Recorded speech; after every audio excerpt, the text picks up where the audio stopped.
Gracias por acompañarnos en este su programa Acceso Directo, un espacio para divulgar el trabajo de los académicos, de los científicos aquí en Yucatán.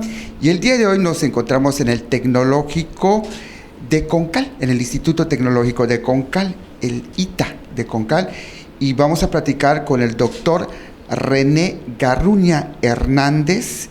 Es doctor en Ciencias Biológicas y nos va a hablar sobre sus experimentos. Actualmente el doctor René Garruña es jefe de laboratorio de Fisiología y Biotecnología Vegetal del Instituto Tecnológico de Concal. Doctor, cuéntenos cómo el cambio climático ya está afectando. Nos decía usted, por ejemplo, ¿cómo está eso? Que hay abortos en las plantas. Sí, antes que nada, buenas tardes, Freddy, y un gusto tenerte por aquí. Como te comentaba hace un momento, actualmente tenemos un proyecto financiado por el Consejo Nacional de Ciencia y Tecnología, y en ese proyecto estamos tratando de simular posibles escenarios de cambio climático. Simular, okay. Sí. ¿Qué es lo que hacemos? Subimos las temperaturas y aumentamos las concentraciones de CO2 dentro de unas cámaras de cristal como la que nos encontramos en este momento, y lo que tratamos de ver son las respuestas fisiológicas de las plantas.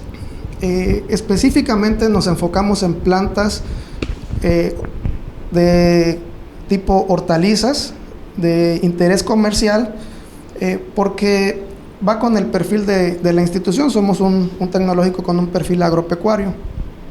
Entonces estamos trabajando con tomate y con chile, porque pues son de los cultivos más importantes a nivel económico. Entonces hemos encontrado cosas muy interesantes con estos experimentos. Acabamos de concluir el experimento con tomate. Entonces nos dimos cuenta cómo al incrementar las temperaturas había un incremento en el aborto de las flores. ¿Cómo? Sí, es decir, si nosotros mantenemos las plantas a una temperatura amigable hasta cierto punto... ¿Cuál es la temperatura amigable? Mira, cada cultivo tiene un óptimo térmico diferente. En este caso nosotros trabajamos con dos temperaturas diferentes, 30 grados y 40 grados Celsius. Cuando pusimos las plantas a 30 grados, pues se desarrollaron bastante bien, con buena producción, buen rendimiento, una morfología de la planta bastante adecuada, buena calidad de frutos. Sin embargo, cuando subimos la temperatura 10 grados a 40 grados, entonces empezamos a ver los problemas que genera el incremento de las temperaturas en la fisiología de las plantas. Uno de los problemas más graves es el aborto de las flores. ¿Qué es lo que notamos? Que las plantas empiezan a producir flores, pero nunca llega a formarse el fruto. Entonces, algo bien interesante que estábamos viendo con los estudiantes es que el polen de las plantas que están a 40 grados no tiene viabilidad, ¿sí? ¿Qué es eso que no tiene viabilidad? Que no es capaz de fecundar al óvulo, ¿sí? Entonces hay algo ahí bioquímicamente, tal vez algo hormonal que está sucediendo, que esto nos da pie para realizar futuras investigaciones. Lo que sí es un hecho, que el incremento de la temperatura, al menos en tomate y en chile, impacta directamente en el aborto de las flores. Hemos encontrado otras cuestiones interesantes. Yo creo que lo del aborto floral es de lo más es preocupante. Relevante.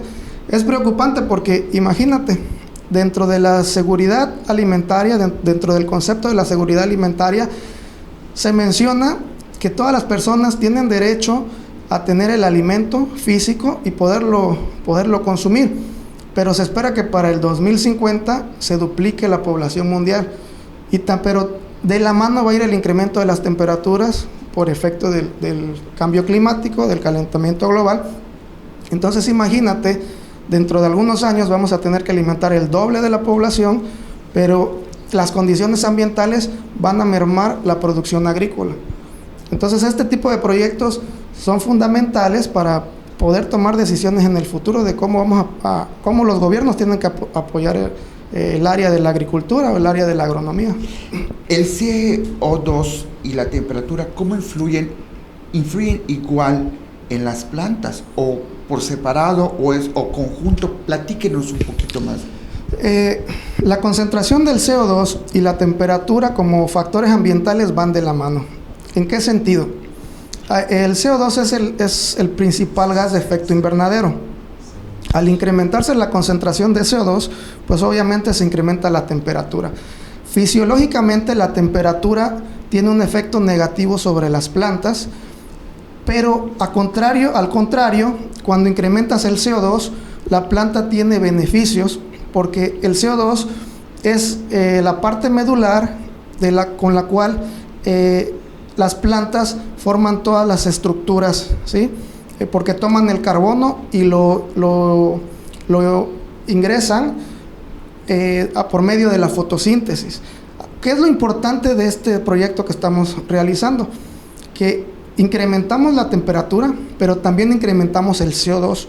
Entonces lo interesante es ver cómo van a ser las respuestas de las plantas en esa interacción al incrementar temperatura e incrementar el CO2. O sea, el CO2 sí ayuda. Sí, por supuesto. La temperatura no. La temperatura muy alta. Temperaturas muy altas perjudican de cierta manera la fisiología o la función de las plantas. ¿Qué le parece si nos vamos a un corte comercial y regresamos? Porque estamos aprendiendo y cómo el cambio climático ya está acá y está afectando. Regresamos.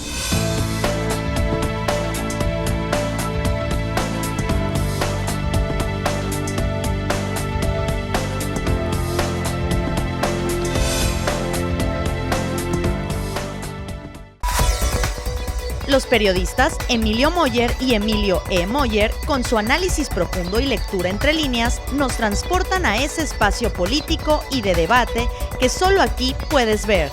Primera Plana por Teleplay. Viejos amigos en una nueva señal.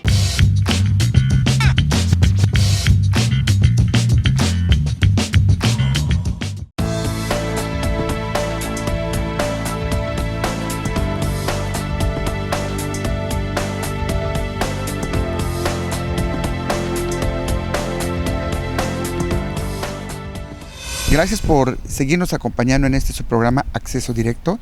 Estamos en el Instituto Tecnológico de Concal y estamos practicando con el doctor René Garruña Hernández, doctor en Ciencias Biológicas, y nos está platicando cómo el cambio climático está modificando o cómo ya está afectando a las plantas. Doctor, ¿dónde estamos? Y platíquenos. Mira, Freddy, estamos en el área experimental del proyecto de escenarios de cambio climático. Entonces, como puedes ver, estos son nuestros módulos de experimentación. Son cámaras herméticas construidas con cristal. Entonces, lo que hacemos en esto es tratar de simular ciertas condiciones ambientales, ¿sí? Y pensando que en el futuro va a incrementar la temperatura, va a seguir incrementando las concentraciones de CO2. Entonces estamos evaluando las respuestas, como te mencionaba en el corte anterior, de hortalizas tropicales, en este caso de chile y del tomate. En este momento pues coincide que tenemos el experimento con chile. Estamos evaluando dos especies del género Capsicum chinense, que es el chile habanero, que es muy tradicional acá en la península de Yucatán, y un tipo de pimiento que es el chile dulce, que es de la especie Capsicum nano. Entonces, contamos con 4 cámaras o 4 módulos. Por ejemplo, este módulo tiene una temperatura de 30 grados y una concentración atmosférica de CO2 de 400 partes por millón, ¿sí? ¿Por qué 400 partes por millón? Porque es en promedio la concentración de CO2 atmosférica que hay en el mundo, ¿sí? Y tenemos otras cámaras donde incrementamos la concentración de CO2. 30 grados porque es una temperatura, al menos aquí en la zona, bastante aceptable para el desarrollo de los cultivos, pero tenemos otras cámaras donde incrementamos la temperatura a 40 grados. En el de 30 grados, cómo evoluciona estos chiles que usted dice, ¿no? El habanero y el dulce. ¿Cuál es su evolución? ¿Cómo es la cosecha, Sí. la floración? Mira, fíjate que nosotros lo usamos como nuestro testigo, lo que en el ámbito científico se le llama un testigo, que es un control. Entonces se comportan de una manera muy similar a lo que se comportaría dentro de un invernadero. Sin embargo, cuando vamos a la de 40 grados, entonces empezamos a ver ya ciertas modificaciones, tanto en el patrón de crecimiento como en el patrón de floración, en el patrón de fructificación, es decir, se modifica la fenología, los ritmos que tiene la planta para poder desarrollarse. O sea, ¿cómo en 40 grados crecen más rápidos, decrecen la floración? Platíquenos, por favor, Sí, doctor. a 40 grados la planta empieza a crecer de una forma normal dentro de las primeras semanas, pero cuando pasamos de 3 o 4 semanas, entonces empezamos a ver que esas plantas se van quedando con un menor crecimiento cuando las comparamos con las de 30 grados. A partir de 40 grados crecen con menor crecimiento. Sí, disminuye el crecimiento cuando incrementas la temperatura. Tenemos un tratamiento donde estamos haciendo una interacción, subiendo la temperatura, que sabemos que nos trae problemas para las plantas, pero también estamos incrementando el CO2, que generalmente trae beneficios para las plantas. Sin embargo... A ver, cuando se incrementa el CO2 hay beneficio sí, a las plantas. Sí, el CO2 aporta el carbono, que es el principal sustrato para todas las biomoléculas que generan las plantas. ¿Y cómo las beneficia? Se podría decir que es como la base de la alimentación. ¿Las vuelve más grandes? El carbono es la base fundamental para que la planta pueda generar sus carbohidratos, proteínas, vitaminas, hormonas y todo lo que va a nutrir a la planta. Entonces, si nosotros le ponemos más CO2, es como si le estuviéramos poniendo más alimento a las plantas. Entonces, tenemos un tratamiento muy interesante. Pero cuando hay temperatura, más temperatura. Exactamente. Fíjate que parte de nuestra hipótesis o de las preguntas que queríamos resolver es si al incrementar el CO2 podemos disminuir esos efectos negativos que el incremento de las temperaturas le ocasiona a las plantas. ¿Y se puede disminuir? A mi juicio, y con los resultados preliminares que tenemos, es bastante complejo. Yo considero que... O sea, que no por más CO2, más alimento a las plantas, van a crecer porque van asociados con la temperatura que perjudica. Exactamente, es lo que hemos visto en nuestros resultados preliminares. Aún no podemos sacar conclusiones muy tajantes, pero esa es la tendencia que nosotros hemos visto. Los experimentos es lo que muestran. Así es. A mí me gustaría invitarte para que sientas la sensación térmica. Esta es la de 30 grados, para que sientas. Voy a medio cerrar tantito para... Es fresca, como si estuviera nublado en época de calor. Ahora te invito a que pases a las de 40 grados vamos a ir. A la siguiente.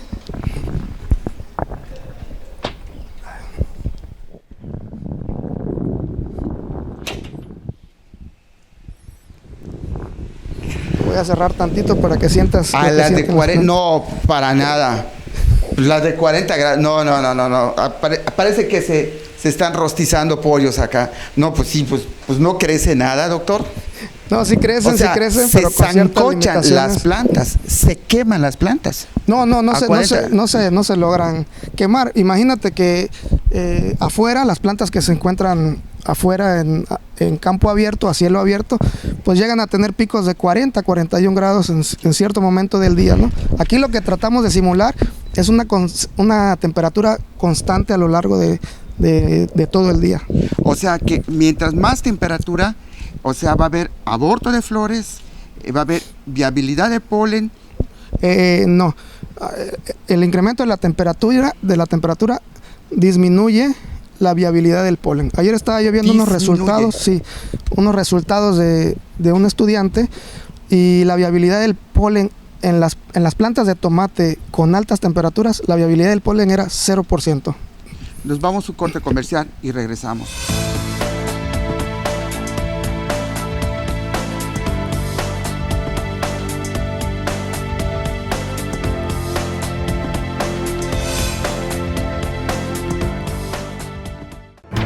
las noticias más importantes de nuestra entidad con información actualizada y veraz. Solo las encontrarás con Freddy Heredia en Yucatán es Noticia.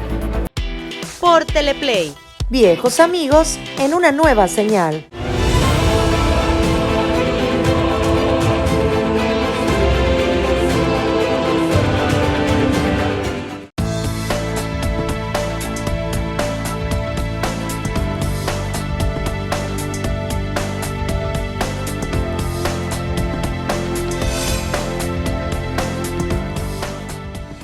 Gracias por seguirnos acompañando en este su programa Acceso Directo.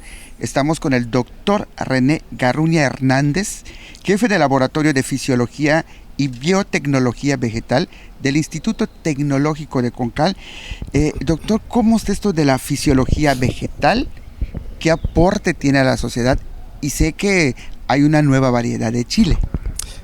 Sí, Freddy, fíjate que la fisiología vegetal es una disciplina de la botánica que se encarga principalmente de estudiar el funcionamiento de las plantas, cómo reaccionan o cuáles son las respuestas de las plantas ante ciertas condiciones ambientales o ante algún estímulo, ¿sí? Socialmente el impacto de la fisiología vegetal yo creo que está subvalorado. Es una disciplina muy muy importante. Te voy a poner un ejemplo de ello. Sí, por favor. Dentro de algunos de las áreas que se estudian en la fisiología vegetal, yo creo que uno de los más importantes es la fotosíntesis, ¿sí? Entonces, imagínate si no hubiera fotosíntesis, pues nosotros no podríamos estar aquí porque no existirían las condiciones de oxígeno para que nosotros pudiéramos respirar. Entonces yo por eso particularmente pienso que es una disciplina fundamental para la vida de todos los seres vivos y que muchas veces la subvaloramos. Doctor, ¿cómo está eso de la nueva especie de chile? Háblanos cómo nació, qué fue. Bueno, el proyecto que te comentaba es sobre el chile bobo. En realidad el chile bobo no es una especie todavía, está en proceso de investigación. Pertenece al género Capsicum, el Capsicum dentro de la especie Anum. Es un híbrido que se da de manera espontánea en los solares o en las parcelas de los productores de chile Xcatic. Entonces, se tiene la duda de cómo es que se origina este híbrido. Entonces nosotros desarrollamos un trabajo de investigación aquí en el Tecnológico de Concal. ¿Y qué es lo que hicimos? Pues hicimos polinizaciones de plantas de chile Xcatic a plantas de chile dulce y viceversa, ¿sí? Entonces, ¿qué fue lo que encontramos? Bueno, pues encontramos que se origina el chile bobo, ¿sí? Tenemos dos morfotipos de fruto, porque no es igual cuando el Xcatic es el que poliniza, no es lo mismo cuando el dulce poliniza, ¿sí? Salen dos formas diferentes de chile bobo, ¿sí? Entonces, nosotros pues encontramos que de acuerdo a cómo es el tipo de cruza, en este caso, como decía un estudiante, ¿cuál es el papá y cuál es la mamá? Así es, cuando el papá es el chile Xcatic y la mamá es el chile dulce, ¿qué sale? Cuando el papá es el Xcatic, se puede decir de una manera coloquial, pues tenemos una forma de este tipo, ¿no? Y cuando el papá es el dulce, pues tenemos una forma así. Entonces, lo que estamos haciendo pues es la caracterización agronómica y también bioquímica de estos chiles, porque ya existe literatura, ¿no? Que nos dicen cuál es la cantidad de capsaicina, o sea, de picor de estos chiles, los antioxidantes y todo eso, pero el chile bobo se desconoce. Pero nos decía usted que tiene casi el mismo hierro, el chile bobo. Así es, mira, fíjate que parte de los resultados que hemos obtenido, pues vimos que tiene una cantidad de hierro bastante alta, ¿sí? En comparación con lo que son los chiles, más o menos anda arriba del 80-85 partes por millón de hierro, lo cual es bastante. Generalmente cuando las mamás quieren hacer un aporte de hierro a los niños, pues le hacen su caldito de frijol. Generalmente relacionan, de frijol, porque generalmente se relaciona que tiene una cantidad muy grande de hierro. Pues déjame decirte que el chile bobo supera la cantidad de hierro que tiene el Usted frijol. me está diciendo que el chile bobo que están descubriendo acá y que están estudiando tiene más hierro que frijol. Sí, así es. Y usted nos decía, ¿cómo se poliniza esto? ¿A través de animales? Sí, bueno, de manera natural, el mayor dispersión del polen es el viento en el caso de estas plantas, de estos cultivos, pero pues nosotros para asegurar y lo hicimos con un rigor científico. Entonces, ¿qué es lo que hacemos? Agarramos la antera de la planta que vaya a ser el donador o el papá, por decirlo de una forma más coloquial, y polinizamos la otra planta. Entonces, por ejemplo, si este va a ser el donador del polen, pues tomamos la antera de y depositamos el polen que se encuentra en esa antera dentro de la flor del otro, ¿sí? Y viceversa, para poder obtener los dos morfotipos que tenemos en este momento. Y los dos tienen la misma cantidad de hierro. Los dos son muy similares, sí. No encontramos diferencias en las propiedades entre los dos morfotipos del chile bobo que tenemos actualmente. Pero además me decía usted que fue porque los campesinos que combinaban el chile Ixcatec y el chile dulce y sin saber estaban cultivando una nueva especie. Fíjate que es algo bien curioso porque los productores de Ixcatec o de dulce pues siembran sus plantas, pero cuando las plantas son pequeñas son muy parecidas. Es muy difícil poder determinar cuál es cuál. Entonces ellos esperan cosechar chile Ixcatec, que sería porque generalmente tiene un precio muy elevado en el mercado.